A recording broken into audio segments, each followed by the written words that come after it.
جتنا بڑا دینے والا ہوتا ہے اتنا ہی ہدیہ بڑا ہوتا ہے۔ سیدہ کے آنے پہ جو نبی کھڑے ہوتے ہیں اس لیے نہیں کھڑے ہوتے کہ بیٹی آ رہی ہے، اس لیے کھڑے ہو جاتے ہیں کہ اللہ کی عطا آ رہی ہے۔ جو اللہ نے مجھے عطا دی ہے، جو اللہ نے مجھے بخشا ہے، جس کے ذریعے سے اللہ مجھے راضی رکھنا چاہتا ہے، وہ فاطمہ کا وجود ہے۔ سیدہ فاطمہ الزہرا سلام اللہ علیہا بلندتر سلوات۔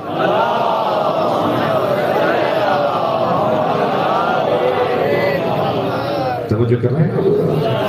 بات تھوڑی سی آگے بڑھی۔ دیکھیے یہ حدیث سنی شیعہ سب نے لکھی ہے اور حدیث معتبر کتابوں میں۔ کلما دخل علیہا کلما دخلت علیہ، جب بھی سیدہ نبی سے ملنے کے لیے آتی تھی۔ کلما کا لفظ ہے ہمیشہ کی بات ہے، ایک دفعہ کا قصہ نہیں ہے جی، بار بار کی بات ہے، ہر بار کی بات ہے جی۔ 300 مرتبہ سے زیادہ مرتبہ سرکار سیدہ کے دروازے پہ کھڑے ہو کر سلام کر کے گئے آیت تطہیر کے نازل ہونے کے بعد۔ آیت تطہیر کے نازل ہونے کے بعد نماز فجر کے بعد سیدہ کے دروازے پہ رکتے تھے۔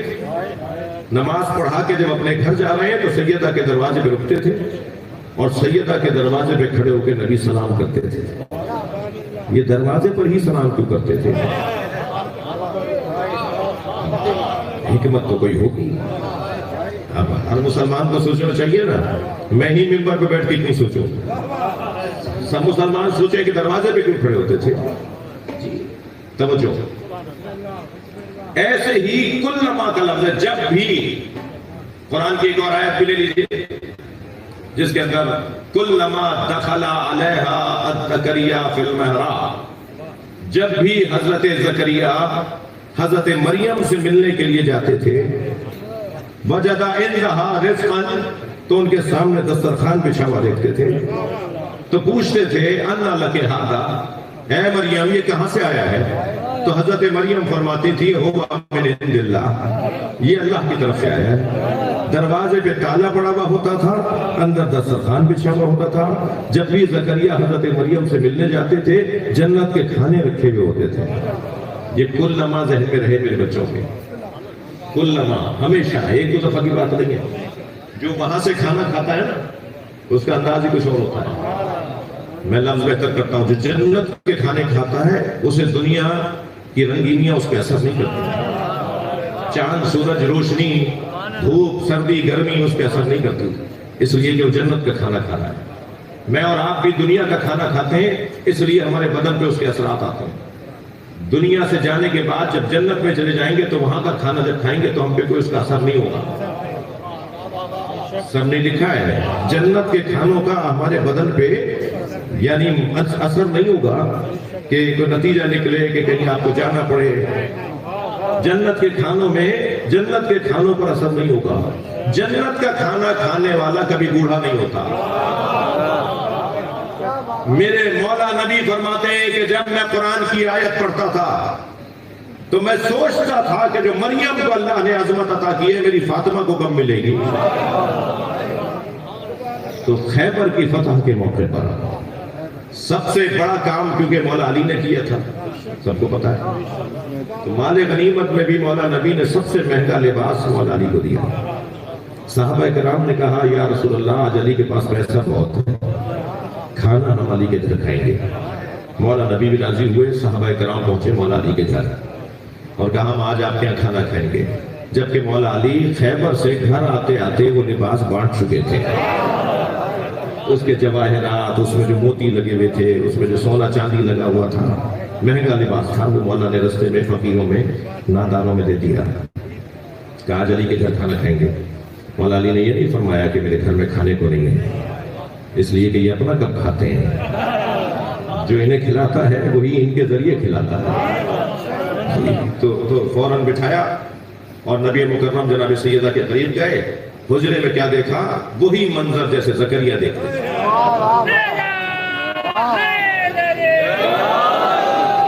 وہی منظر جو جناب زکریا دیکھتے تھے. اس دسترخوان کو بچھا دیکھا, فرمایا انا لک ھذا, وہی جملہ پوچھا ہے, فاطمہ یہ کہاں سے آیا؟ تو بی بی نے وہی جواب دیا جو قرآن میں حضرت مریم نے دیا ہے. فرمایا ہوا من عند اللہ, یہ جنت سے آیا ہے, یہ اللہ کی طرف سے آیا ہے. جیسے ہی نبی نے سیدہ سے جملہ سنا, اس کے بعد کا جملہ میں آپ کو ہدیہ کر رہا ہوں, جو نبی سرکار نے اس دسترخوان کو دیکھ کر ارشاد فرمایا ھذہ جفنۃ التی یاکل منھا القائم, یہ وہی دسترخوان ہے جس سے ہمارا مہدی کھانا کھائے گا.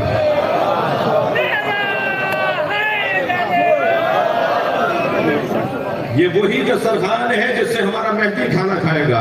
تھکے نہیں بیٹھے تو جملہ ہدیہ کر رہا ہوں. نبی نے اعلان کر دیا کہ ہمارا مہدی اس دسترخوان سے کھانا کھائے گا. اب میں اس مجمع سے ہاتھ چھوڑ کر کہتا ہوں, یہ دسترخوان سیدہ کا ہے کہ سیدہ پہ اللہ کی طرف سے آیا ہے؟ دونوں مراد لینا صحیح ہے. جنت کا کھانا بھی مہدی کھائیں گے, فاطمہ کے دسترخوان سے بھی مہدی کھائیں گے. ایک اور بہتر کر دوں, اور لفظ یوں بہتر کر کے آپ کو ہدیہ کروں, ساری دنیا امام مہدی کا کھاتی ہے اور امام مہدی سیدہ کا کھاتے ہیں. صلوات پڑھیں محمد و آل محمد. سبحان اللہ.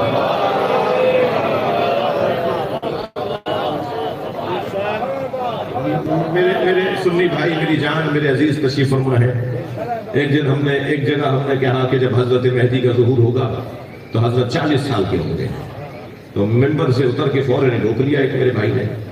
انہوں نے کہا جی 40 سال کے ہوں گے تو 40 سال پہلے ہی دنیا میں آئے ہوں گے نا, تو آپ تو 1150 سال سے انتظار کر رہے ہیں. تو یا تو کہیے کہ 40 سال پہلے ہی دنیا میں آئے ہوں گے, یا کہیے کہ آپ کا نظریہ غلط ہے, یا اس بات کو صحیح کہیے یا اس کو. میں نے کہا جی نہیں, ہم 1150 سال سے انتظار کر رہے ہیں, مگر جب ظہور فرمائیں گے تو 40 سال کے ہوں گے. کہنے شیعوں کی تو پہلے ہی باتیں سمجھ میں نہیں آتی, ایک اور بڑھ گئی, یہ بہت ساری باتیں نہیں سمجھ میں آتی. میں نے کہا جی کیا پریشانی ہے؟ کہنے لگے مولانا کیسے ممکن ہے کوئی ہو 1150 سال کا اور 40 سال کا ہو, یہ تضاد ہے. میں نے کہا نہیں, تضاد نہیں ہے.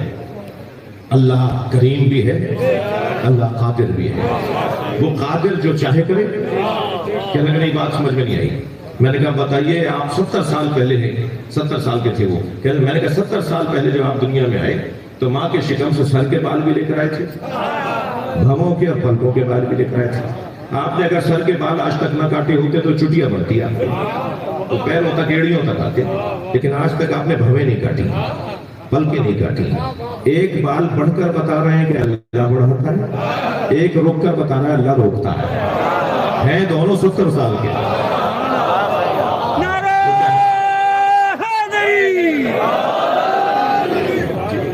اصحاب کہف کا اتنا طویل حیات رکھنا سمجھ میں آتا ہے جی, لیکن حضرت مہدی کا نہیں سمجھ میں آتا. اچھا ممکن ہے کوئی کہے ضرورت کیا تھی اس بات کی؟ ضرورت کیا تھی؟ اچھا میں ضرورت بتا دوں بچوں کو. جی ضرورت کیا تھی کہ اتنی مدت تک ایک امام کے ساتھ جوڑا گیا ہے, 1150 سال سے ایک امام کے ساتھ جوڑا گیا ہے. اس لیے کہ سرکار کی صحیح حدیث ہے کہ میرے بعد میرے 12 جانشین ہو گئے اور 12ویں پہ قیامت آئے گی.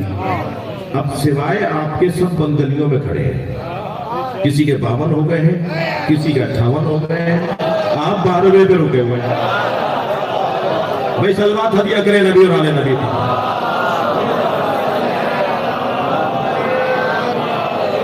یا تو کہیے وہ حدیث صحیح نہیں ہے. وہ حدیث سب نے لکھی ہے, سب نے لکھی ہے. بلکہ کوئی مجھ سے خفا نہ ہو, میں کسی کو شیعہ بنانے کے لیے نہیں آیا ہوں, پرانے شیعوں کو پکا شیعہ بنانے آیا ہوں اور اپنے آپ کو اچھا شیعہ رکھنا چاہتا ہوں جی. لیکن ابھی پچھلے دنوں جو ہی کے علاقے میں 2-3 سال پہلے ایسے ہی ہم سے بات ہو گئی اور بات کا نتیجہ تو کچھ اور نکل آیا. اور بات یہ ہوئی کہ 12 جانشینوں کا نبی کا, کہ نبی کے 12 خلیفہ اور جانشین ہوں گے, ان کے نام حدیثوں میں کتابوں میں موجود ہیں جی.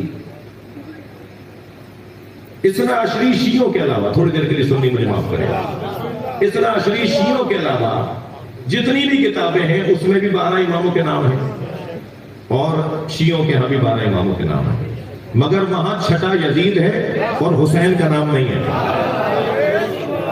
آپ کے دیکھ لیجئے، میں ایسی کوئی بات نہیں کرتا. آپ علاقے کے، شہر کے، صوبے کے، ملک کے کسی بھی عالم سے جا کے پوچھئے کہ ہماری کتابوں میں 12 نبی کے جانشینوں کے نام کیا ہیں. اچھا مجھے یہ بھی کہیے کیا ہے، وہ بتائیں گے ہی نہیں. مجھے کہ کتاب دکھا دی. جو کتاب جب کھلے گی نا تو اس میں چھٹا یزید ہے. جہاں 12 نبی کے جانشینوں میں یزید تو ہو اور حسین نہ ہو، اور ادھر نبی کے 12 جانشینوں میں آخری کا نام مہدی ہے، 12ویں امام کا نام حضرت مہدی ہے، مگر وہ طویل عمر سے ہے. اور ممکن ہے کوئی کہہ صاحب یہ جب ضرورت ہوتی اس وقت دنیا میں آ جاتے تو یہ گیپ جو آ جاتا، تو اس زمانے میں اگر ولادت نہ ہوئی ہوتی، آپ کی آمد نہ ہوئی ہوتی اور گیپ آ جاتا، تو اس زمانے کے اندر جو لوگ بھی مرتے تو ان کا کیا حال ہوتا. اس لیے کہ صحیح مسلم میں مولانا آج ہی پڑھ رہا تھا، صحیح بخاری میں، یہ 2 بڑی کتابوں میں ہمارے بھائیوں کے ہاں، اور اہل تشیع کی کتابوں کے اندر یہ حدیث سنی شیعہ کے ہاں ہے: من ماتا ولم یعرف امام زمانہ فقط ماتا میتۃ الجاہلیہ.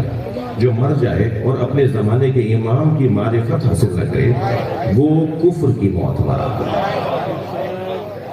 فائدہ سمجھ میں آ گیا کہ اتنی طویل عمر کی کیا فائدہ کیا ہے جی. اگر آپ کی ولادت نہ ہوئی ہوتی اور آپ آتے جب جیسے ہمارے بعض بھائی چاہتے ہیں کہ ایسے آتے، تو وہ جو گیپ آ رہا ہے اس میں جو لوگ مر رہے ہیں ان کا تو کوئی امام ہی نہیں ہے. جب امام ہی نہیں ہے تو وہ جاہلیت کی موت مرے. یہ اور بات ہے کہ میں اپنے امام کی زیارت نہیں کر پا رہا مگر مجھے نام بھی پتا ہے، ولدیت بھی پتا ہے. صلوات پڑھے محمد و آل محمد.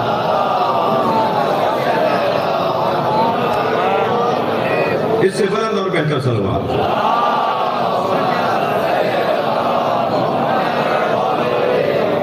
اچھا مسلسل مجھے دیگ بجنے کی آواز آ رہی ہے، تو یہ تیار ہو گئی ہے یا تیار ہو رہی ہے؟ امام زمانہ بلند صلوات.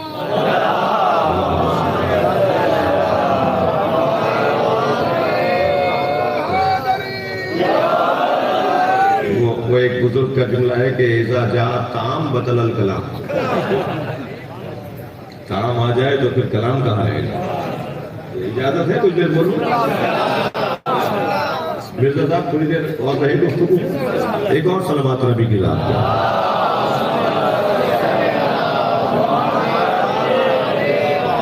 میں پلٹ رہا ہوں اپنے مضمون کی طرف. سیدہ کا دسترخوان آج بھی امام زمان اس دسترخوان سے کھاتے ہیں. جب اس کائنات کا قطب عالم امکان، پوری کائنات جس کی وجہ سے ٹھہری ہوئی ہے، صوفیہ، اولیاء، عرفاء اس اصطلاح کو استعمال کرتے ہیں قطب کی اصطلاح.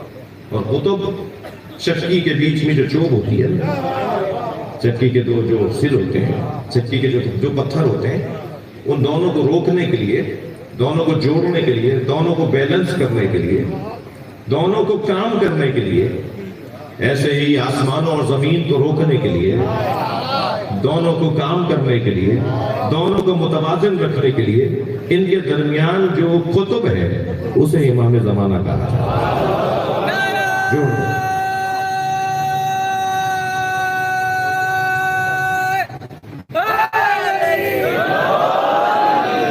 وہ جس کے لیے سب نے طے کیا ہوا ہے، مفتی جہاں شامزئی صاحب میرے سنی بھائی انہیں زیادہ جانتے ہیں، میرے شیعہ برادری بھی سمجھ لے. ایک بہت بڑا نام ہے ہمارے برادران ہے دیوبندی برادران کا.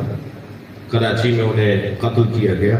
انہوں نے عقیدہ ظہور مہدی کے نام سے کتاب لکھی ہے. 25 مرتبہ سے زیادہ وہ کتاب چھپ چکی ہے. اس کتاب کے 4تھے صفحے پہ انہوں نے لکھا ہے کہ یہ سنی شیعہ عالم اسلام کا متفق علیہ فیصلہ ہے کہ اس کائنات کو عدل و انصاف سے پر کرنے والا فاطمہ کا بچہ ہے. وہ حضرت زہرا کے بیٹے ہیں، وہ سیدہ کی اولاد ہے. یہ کائنات سیدہ کے نام پر بنی، سیدہ کے نام پہ بچے گی. سب سیدہ کے بچے کا انتظار کر رہے ہیں. میرے سنی بھائی کہہ رہے ہیں کہ ولادت ہوگی، شیعہ کہہ رہے ہیں کہ آمد ہو چکی ہے. لیکن دونوں اس سے ہٹ کر نہیں بول رہے ہیں کہ امام مہدی نہیں ہے. جب ایک تکفیری نے کہیں امام مہدی کی توہین کی تھی تو میرے پاس وہ ریکارڈ موجود ہے.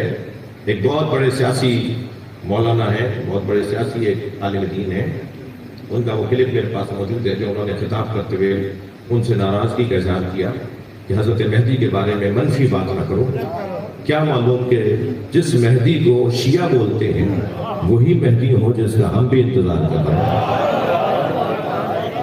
لہٰذا احتیاط کا تقاضا یہ ہے کہ حضرت مہدی کے بارے میں منفی بات کوئی نہ کرے. سب ہم ان کے انتظار میں ہیں اور وہ ہیں سیدہ کے بچے، سیدہ کے فرزند ہیں. جی